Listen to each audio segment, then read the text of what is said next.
반갑습니다. 1학년 통합사회 수업을 시작하도록 하겠습니다. 우리 단원이 확 바뀌었습니다. 이제 대단원 7단원에서는요, 문화와 다양성이라는 큰 주제로 함께 공부해 볼 겁니다.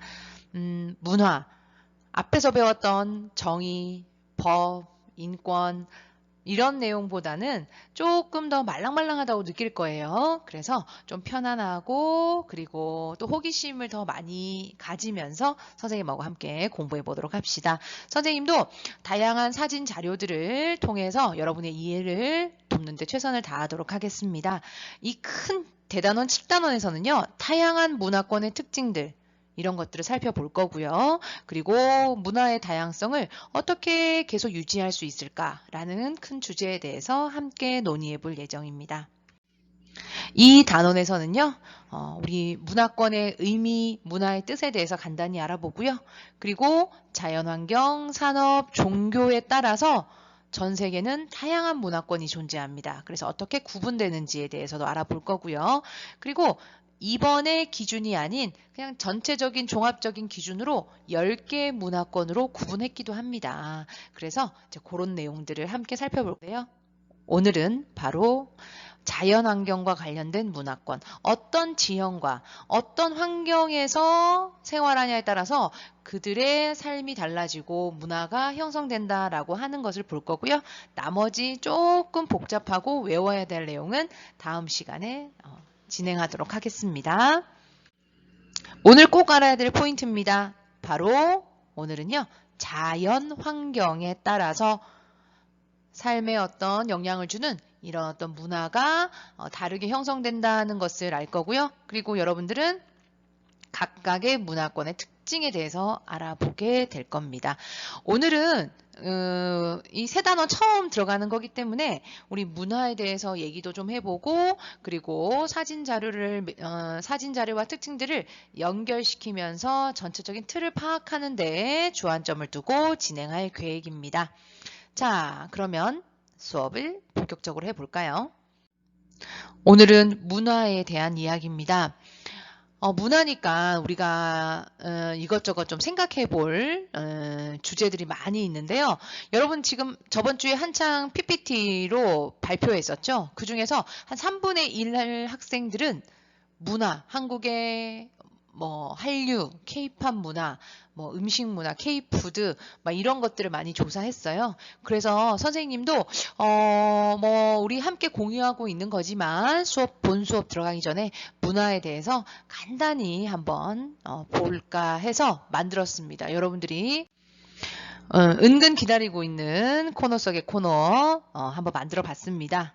그래서 우리가 한번 국뽕에 뭐 나쁜 의미는 아닌데요. 자, 한번 생각해 보도록 하겠습니다. 자, 먼저 여러 주제가 있지만 선생님의 개인적인 관심도 뭐라고 보시면 됩니다. 문화, 강국, 대한민국. 뭐 부인할 사람은 없을 거예요. 예. 뭐 기생충 영화였죠. 아카데미에서 큰 상을 시상했고요. 그리고 수상했고요. 그리고 이 배우와 감독들이 진정 즐거워하는 모습이 보입니다. 선생님도 개봉 첫날 가서 너무 내용이 궁금해서 이 기생충의 스포가 네, 영화가 중간 이후에 뭐 지금은 다 알고 있겠지만 여기 이정은 배우의 등장 이후로 영화가 가족 영화에서 호러 영화로 바뀌잖아요. 그래서 너무 스포를 잘 차단시켜서 금지를 잘 시켜서 너무 궁금한 거예요. 그래서 선생님은 개봉한 날 아마 밤에 10시인가 가서 봤던 기억이 납니다. 너무 재밌게 봤었고요. 그리고 이 포스터가 눈에 띄었습니다. 이 기생충이라는 영화는요. 각각의 많은 나라에 이렇게 그 나라에 맞게 이제 수출되어서 개봉된 걸로 알고 그리고 많은 흥행을 한 걸로 알고 있습니다. 일부 평론가들은요. 코로나19가 터지지 않았으면 더 해외에 흥행했지 않을까. 거의 메가히트를 하지 않았을까. 근데 이게 1월에 아카데미상을 받고 2월부터 우리 코로나가 시작됐잖아요. 그래서 아마 타격을 받은 또 뜻하지 않는 피해를 본 분야도 이 기생충이라는 평가를 하기도 해요. 근데 이건 영화만 소개되고 우리의 문화만 소개된 것이 아니라 네, 그 마지막 캠핑 갔다 왔을 때 먹는 짜파구리 있죠? 그래서 실제로 이게 굉장히 많이 유행을 했고요. 이걸 세트로 짜파게티랑 너구리랑 선생님의 최애 라면이에요, 너구리가. 이거를 제조하는 게 굉장히 유행을 했고요. 심지어는 시카고의 신문에 한 신문에 짜파구리 제조법이래 가지고 신문의 기사로도 실리게 됐습니다. 그래서 이 명칭도 그죠? 짜파구리 이렇게 어떻게 만드느냐 기생충 영화에서 이렇게 만들더라라고 하고 소개된 게 신문 기사에도 나올 정도로 문화 속에서 우리의 음식 문화까지도 소개되었다고 합니다. 자, 그 다음에 또 알아볼 점. 네. 이렇게 음식 문화로 이제 자연스럽게 K푸드라고 그러죠. 해봤는데, 쌤이 조사하는 과정에서 우리가 친숙히 보는 라벨은 좀 아니에요. 하지만 눈에 띄네요. 뭐 정관장도 보이고 신라면, 메로나, 그 다음에 뭐 여러 가지 초코파이도 있고 밀키스도 있네요. 그 다음에 사각자리, 뭐 도시락도 있고 김도 있고 여러 가지 있는데요. 이게 전 세계 우리 음식이 굉장히 많이 소개되었고 그리고 인기를 얻고 있다고 합니다. 그래서 선생님이 유심히 봤어요. 그래서 본 게 케냐는 더운 지역이잖아요. 근데 더운 지역에서 신라면이 그렇게 인기라는 걸 뉴스에서 보기도 했고요. 뭐 러시아의 초코파이랑 그 도시락 라면이죠. 팔도 사각자리 그거 인기 있는 거는 뭐 익히 알고 있었는데 선생님은 브라질에서 메로나가 국민 아이스크림이라고 불리는지를 사실 조사하면서 알았어요. 예. 이렇게 브라질에서는요. 예. 사실 우리나라에서 메로나 이 정도는 아니잖아요. 그죠?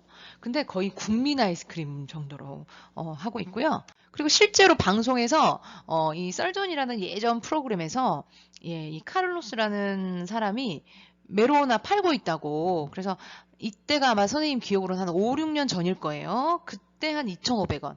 밥 한 끼 가격이면 사실 우리가 생각하는 메로나 가격보다 높게 받는 것 같아요. 하지만 인기가 많다.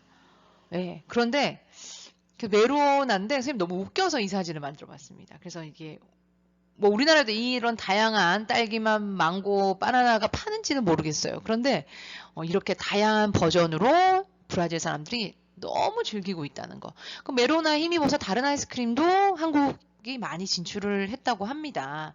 실제로 이게 98년도인가 이렇게 했고요. 처음 소개됐고 그리고 처음 소개했던 이 빙그레 회사의 사장 동생이 본격적으로 이걸 퍼뜨렸다고 합니다. 쌤도 관련 자료를 좀 찾아보다 보니까 알게 되는데 근데 선생님은 메로나 이름이 메론 맛이 나기 때문에 메로나인데 딸기 맛도 메로나? 바나나 맛도 메로나 이게 난 개인적으로 선생님은 좀 웃겼어요. 딸기나 뭐 이렇게 해야 되지 않나. 뭐 농담입니다. 하여튼 메로나가 이 정도로 선풍적으로 인기를 얻고 있다는 거. 네, 알아봤습니다. 자, 한국의 문화. 아까 영화 메로나 봤는데요. 뭐니 뭐니 해도 빼놓을 수 없죠. 바로 방탄소년단입니다. 발표한 친구들 중에서 이 방탄소년단을 주제로 BTS를 주제로 다룬 친구들이 꽤 많았어요. 뭐 BTS, 블랙핑크 뭐 이런 것들.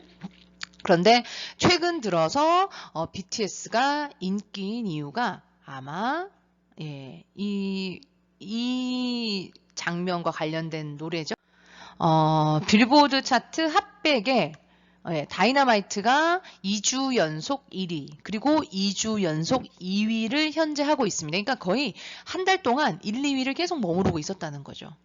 그래서 다이너마이트가 바로 이제 나오자 핫백 빌보드 차 100에 2주간 1등을 하고 그러면서 다시 한 번 더 이 한류를 뛰어넘은 거죠. 그래서 분석하고 보도에도 많이 나오고 선생님도 사실은 그 전에도 좀 봤지만 이 빌보드 차트 핫백에서 1위를 이렇게 하고 상위권에 링크돼 있다는 걸 보면서 선생님도 많이 봤습니다. 다이너마이트. 근데 지금 현재 또 코로나19 때문에 뭐 공연을 할 수 있는 여건이 아니죠. 아마 우리나라에 지금 현재 있고요. 또 미국을 간 것도 아닌 것 같아요. 그러다 보니까 유튜브를 통해서 다양한 버전의 다이너마이트 관련 뮤직비디오를 계속 해서 업로드를 하는데 선생님 너무 놀란 게 올린 지 2분 된 걸 제가 찾은 거예요. 근데 올린 지 2분 됐는데도 조회수는 엄청난 조회수가 있는 거예요. 2분 만에 뭐 몇백만이 막 돼 있더라고요. 선생님 깜짝 놀랐습니다. 예. 선생님은 아미는 아니에요. 아미는 아닌데 사실 다이너마이트 이후로 방탄이 6명이 아니라 7명이었구나를 알게 됐고, 그리고 한 사람 한 사람 이름도 이제 외웠어요. 그리고 여기서 불리는 이름이랑 실제 우리 이름하고도 이제 매칭을 시켰고 그렇더라고요. 그리고 예, 이거를 보면서, 영상을 보면서 나름대로 뭐 놀이공원에서, 이거 에버랜드에서 찍었다 그러더라고요. 두 번째 사진은. 그리고 또 타이니 데스크 콘서트라고 이제 미국에서는 이런 형태의 공연 형식으로 뮤지션들이 공연하는 경우가 있고요.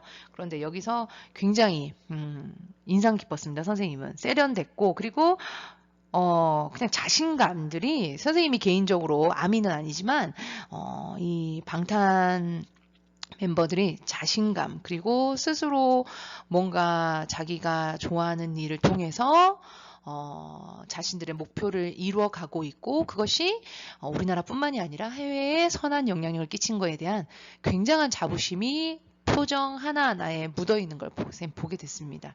그리고 또 발견한 게, 한 사람이 눈에 들어오더라고요. 예, 7명 중에, 그 친구가 아주 멋있더라고요. 말은 하지는 않겠습니다. 네네. 자, 그래서 이런 걸 통해서, 야, 정말 우리의 문화 수준이 정말로 사대주의는 뭐 옛날 말이죠. 자부심을 가지만 합니다. 자, 문화라는 건 이런 거예요. 그런데 이제 우리가 이걸 학문적으로 한번 접근해 보자면, 자, 이제 원래대로 돌아오겠습니다. 자, 아미들 이제 마음 잡으시고, 맞아요. 더 보여줄게요. 그래서 선생님 찾아봤어요. 뭐 해외 아미들 뭐 말할 것도 없죠. 그리고 이게 런던이라고 합니다. 런던에 그냥 제일 좋은 위치에서 이렇게 아미들이 이렇게 아주 몰려 있는, 네, 멋있죠. 이렇게 문화라고 하는 것은 그 사회 구성원들이 만들어낸 생활 양식입니다. 음악이 됐건 영화가 됐건 뭐 아이스크림이 됐건 음식이죠. 이런 거고요. 그런 것들을 공통적으로 향유하고 즐기는 그런 범위를 문화권이라고 합니다. 그래서 이제 비슷한 생활 양식, 비슷한 음식을 먹고 비슷한 옷을 입고 비슷한 가옥 형태를 유지하는, 그렇게 뭐 비슷한 언어를 쓰고 뭐 종교를 쓰고 이렇게 범위를 지어놓는 걸 문화권이라 하고요.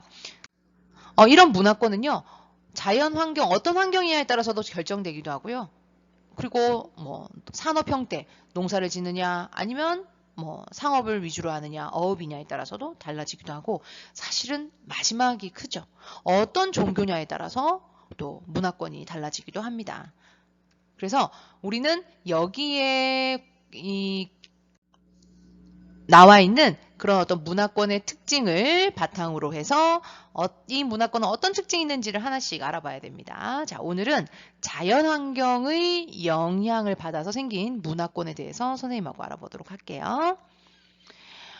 어떤 기후에서, 어떤 지형에서 사냐에 따라서 당연히 입는 옷, 먹는 음식, 집의 형태가 달라질 수밖에 없죠.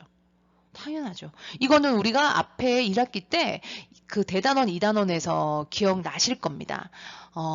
아주 습하고 비가 많이 오고 비가 많이 오고 더운 열대지방에서는 가옥 형태는 이러며 음식은 주로 이런 걸 먹으며 옷은 이렇게 입는다. 예, 기억나죠? 한마디로 어떤 자연 환경이냐에 따라서 문화의 형태가 달라지는 건 너무나 당연한 거예요. 그래서 우리 학습지에 보면 잘 나옵니다. 의복에 따라서 의복 문화권이라고 구분하기도 하고요. 그리고 음식 문화권, 뭐 전통 음식 문화권이라고 하기도 합니다. 아무래도 이 기후와 지형은 전통 음식과 영향이 있죠. 햄버거, 맥도날드 햄버거 같은 경우에는요, 북한 빼고 어느 나라 어느 기후랑 어느 지형과 상관없이 패스트푸드나 현대에 주로 먹는 음식들은 문화권과 상관없이 다 퍼져 있어요. 하지만 전통 음식들은 이런 어떤 기후와 지형의 영향을 받을 수밖에 없죠. 가옥도 마찬가지입니다. 전통 가옥 재료가 어떤 기후와 지형이냐에 따라서 달라진다는 거 선생님하고 사진 자료 보면서 같이 할 겁니다. 자, 교과서에 나오는 그림입니다. 교과서 그림을 선생님이 한번 이렇게 자료로 써봤는데요. 같은 중국입니다. A, B 나눠져 있죠? A를 먼저 볼까요? 한나라 중국이라는 하나의 나라지만 해발 고도, 강수량, 한마디로 어떤 기후냐에 따라서 당연히 자 B에 나오는 것처럼 중국 사람들이 먹는 음식, 주로 즐겨 먹는 음식과 그리고 뭐 음식의 향, 조리 방법 달라질 수밖에 없어요. 같은 중국이라는 하나의 나라에도 자연 환경에 따라서 향유하는 그들이 즐기는 문화가 달라질 수 있다는 거. 그래서 중국의 지역별 주식, 가 지역은 고기나 유제품을 많이 먹더라. 왜냐? 가 지역은요, 선생님이 뒤에 한 번 더 보여주겠지만은 여기는 티벳 지역이에요. 고산지대입니다. 고산지대니까 아무래도 풀이나 논농사, 밭농사가 좀 어렵죠? 그러니까 우리 고산지대에는 뭐 야크 기억나죠? 그래서 어떤 풀이나 이런 것보다는 고기나 유제품들이 더 많이 즐기게 되고 유제품을 즐기게 되고요. 나 지역은 보다시피 중국 남부 지역이에요. 강수량도 충분하고 그리고 벼농사에 적합한 기후를 가지고 있습니다. 당연히 쌀로 만든 음식이 주식이 되겠죠. 많이 즐기겠죠. 다 지역은 위치상 위도가 올라갑니다. 여기는 중국의 좀 냉대, 좀 찬 북부 지역이에요. 여기는 춥고 건조하다 보니까 강수량과 높은 기온이 필요한 쌀 농사보다는 밭농사가 많이 되고 밀을 더 많이 재배하면서 밀가루 음식 뭐 이런 것들이 많이 나옵니다. 사진 보면서 확인해 볼까요? 자, 이 그림 같은 나라지만 고도와 강수량, 환경에 따라서 즐기는 음식 문화가 달라지는 건 당연한 거다라는 거 하고 넘어가 보겠습니다. 자, 한번 연결해 볼까요? 가 지역은요. 아무래도 이렇게 티벳 고원에 사는 사람들은요. 야크의 젖과 고기를 많이 먹는다. 그러니까 유제품이나 뭐 치즈 이런 것들을 많이 즐기겠죠. 고기나 왠지 이렇게 고기 냄새가 날 것 같은 고산지대에 맞는 음식을 즐긴다고 봐야 되겠죠. 그 다음에 나 지역은요. 여기 해산물 볶음밥이라고 했는데요. 꼭 해산물이 아니어도 쌀로 해서 많이 음식을 주식으로 삼을 수밖에 없죠. 그리고 아마 바닷가 지역에서는 해산물 볶음밥을 많이 먹지 않을까라고 유추를 해봤습니다. 근데 이게 나의 포인트 지점이 여기 바닷가 근처죠. 그래서 이 지역에서는 아마 바닷가니까 해산물을 활용해서 밥을 많이 먹겠다라고 이렇게 표시한 것 같습니다. 다 지역은요. 논농사보다는 아마 밀을 재배하는 게 더 확률적으로 많을 것이다. 그래서 만두입니다. 물론 나 지역에서 만두를 먹지 않는다는 건 아니에요. 전통 음식이 아무래도 이 지역의 영향을 받아서 이러이런 음식이 더 많이 보편화될 것이다. 한랭 건조하다 보니까 그래서 밭에서 밀을 많이 재배하고 그래서 밀가루 음식, 만두를 비롯한 면 요리나 이런 것들이 더 많이 나오지 않을까.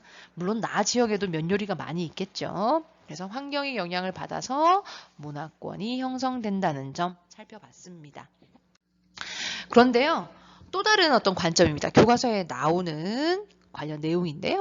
이거는 지역에 따라서 어떤 지역에 사냐에 따라서 건축 재료에도 영향을 준다는 걸 선생님이 알려주기 위해서입니다.